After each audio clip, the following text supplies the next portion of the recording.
قبر کی صفائی کرنے کے لیے میں ایک دن قبرستان میں گھاس کاٹ رہا تھا کہ اچانک مجھے کسی کے رونے کی آواز آنے لگی۔ میں حیران ہو کر ادھر ادھر دیکھنے لگا کہ کون میرے قریب آ کر رو رہا ہے، لیکن مجھے کہیں کوئی نظر نہیں آیا۔ تو مجھے ایسا لگا کہ شاید یہ میرا وہم ہے۔ میں نے پھر سے گھاس کاٹنا شروع کر دیا۔ دوبارہ پھر کسی کے رونے کی آواز آنے لگی، لیکن اس بار آواز تھوڑی تیز تھی۔ مجھے یقین ہو گیا کہ شاید یہ کسی قبر سے رونے کی آواز آ رہی ہے۔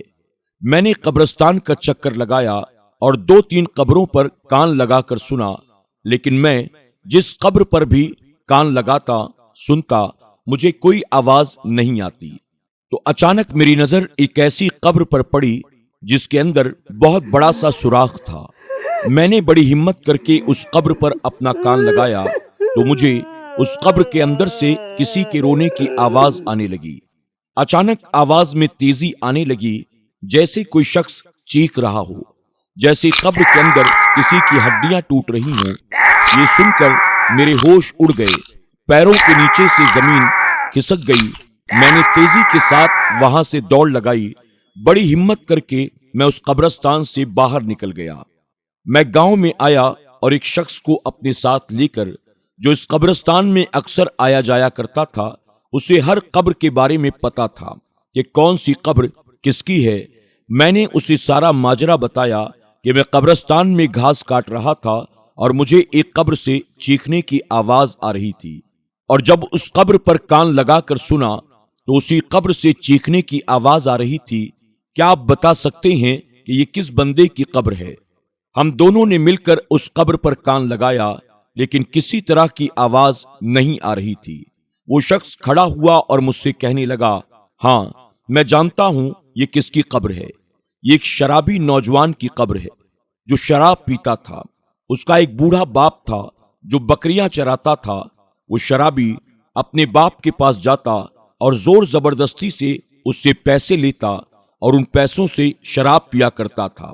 وہ روزانہ اپنے بوڑھے باپ کو مارتا پیٹتا، اس سے پیسے چھین لیتا اور پھر ان پیسوں سے شراب پیتا تھا، اور اسی عالم میں اس نے ایک دن اپنے باپ کا قتل کر دیا۔ یہ اس نافرمان نوجوان کی قبر ہے۔ تو ہمیں یقین ہو گیا کہ اس نوجوان کو شراب پینے کی اور اپنے باپ کی نافرمانی کرنے کی قبر میں سزا مل رہی ہے۔ دوستوں، قبر کا عذاب حق ہے، اور جو بندہ اپنے ماں باپ کا نافرمان ہوتا ہے، حدیث مبارکہ میں آتا ہے کہ اسے دنیا میں بھی سزا ملتی ہے اور آخرت میں بھی عذاب ملتا ہے۔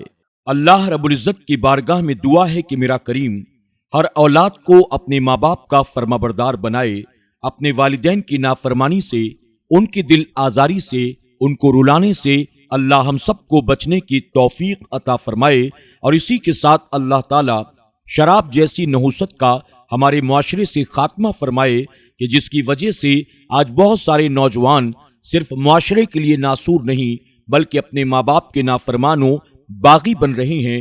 اللہ کل امت مسلمہ کو ہر حرام و ناجائز کام سے بچنے کی توفیق عطا فرمائے، آمین یا رب العالمین۔ ناظرین اکرام، امید کرتے ہیں کہ آج کی اس ویڈیو سے آپ نے ضرور کچھ نہ کچھ سیکھا ہوگا۔ آج کی ویڈیو سے آپ نے کیا سیکھا اور اس ویڈیو کے بارے میں آپ کی کیا رائے ہے، کمنٹ باکس میں جا کر ضرور کمنٹ کریں، اور ویڈیو پسند آنے کی صورت میں اسے لائک کرنے کے ساتھ ساتھ اسے اپنے دوست احباب کے ساتھ بھی ضرور شیئر کریں۔ بہت جلد انشاءاللہ ایک اور نئی ویڈیو کے ساتھ آپ کی خدمت میں حاضر ہوں گے۔ تب تک کے لیے ہمیں اجازت دیں۔ اللہ سب کو اپنا حفظ و امان عطا فرمائے۔ اللہ حافظ۔